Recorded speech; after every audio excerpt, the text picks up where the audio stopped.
Okay, so question number 3. Answer the following questions about the molecule dichlorine oxide. How many valence electrons does it contain? So first, let's calculate the total number of valence electrons. So to do that, we see that chlorine has 7 valence electrons, and there are 2 chlorines. So we multiply this by 2. Oxygen has 6 valence electrons. So 14 plus 6 is 20.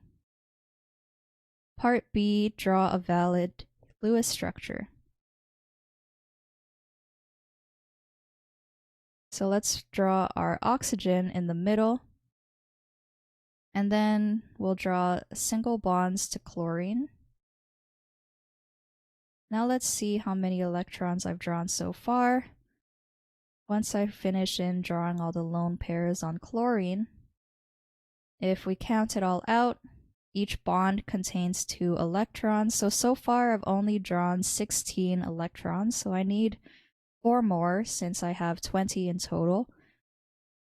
So I'm going to draw the other 2 as lone pairs on the oxygen.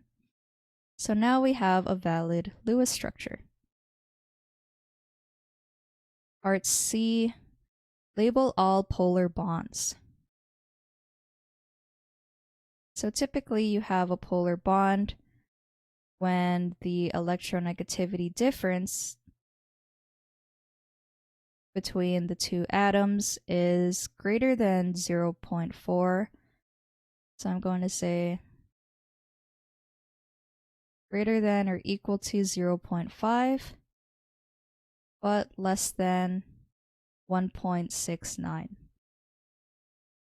So now let's calculate the electronegativity difference of an oxygen and chlorine bond.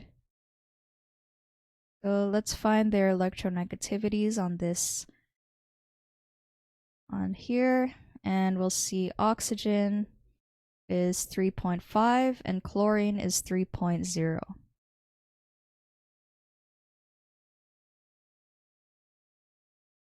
So the difference is 0.5. So therefore we have a polar bond.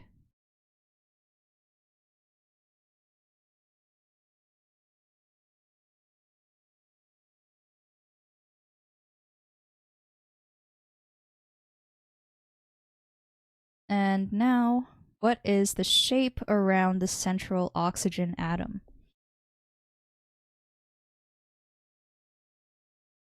Okay, so let's look at our central oxygen atom. There are 2 lone pairs, and there are 2 bonded atoms.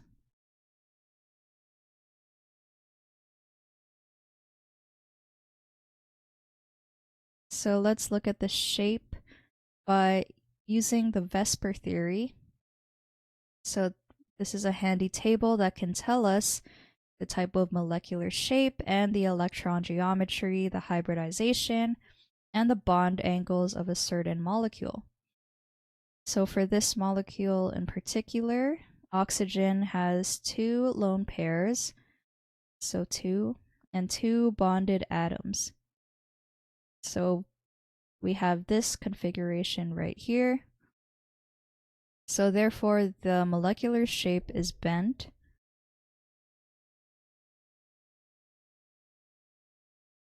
And we have a tetrahedral electron geometry.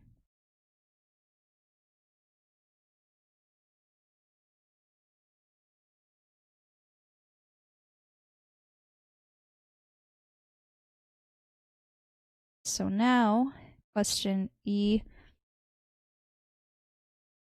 Let's try to fit it on the side here. Is Cl2O a polar molecule? Explain. Well, because of the bent shape of the molecule, and because oxygen is a bit more electronegative than the chlorine, then there is an uneven pull of electrons. So I'm going to say that Cl2O is polar since molecule is bent and any dipole moments that are formed aren't cancelled out.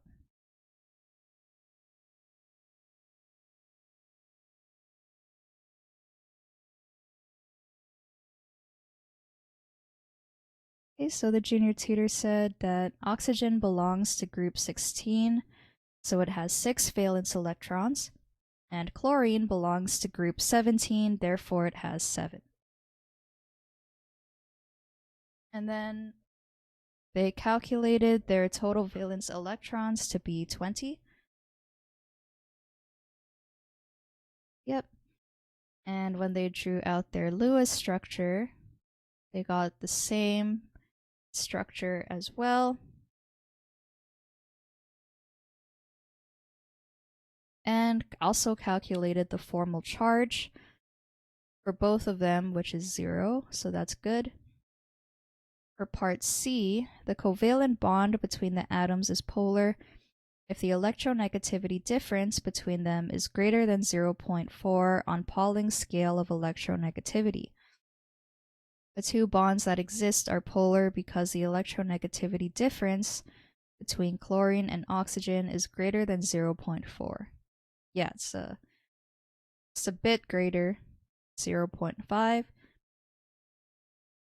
And then for D, the number of electron groups around an atom in a molecule is equal to the number of lone pairs on the atom plus the number of bond pairs around the atom.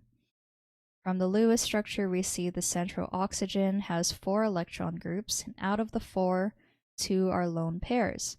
Using the following table made from the principles of the Vesper theory, we can conclude that the shape is bent or V. So it's right here. The covalent bonds become polar because of the electronegativity difference between the elements involved. Electronegativity difference causes the electrons in the bond to be unequally shared. This results in a partial positive charge on the less electronegative element and a partial negative charge on the more electronegative element. Charge separation with the partial positive charge and the partial negative charge of the other generates a dipole moment, which is a vector quantity.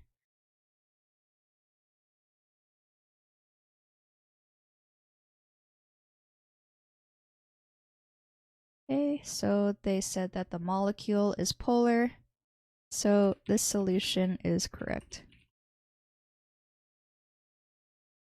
I'm going to note that oxygen is more electronegative than chlorine,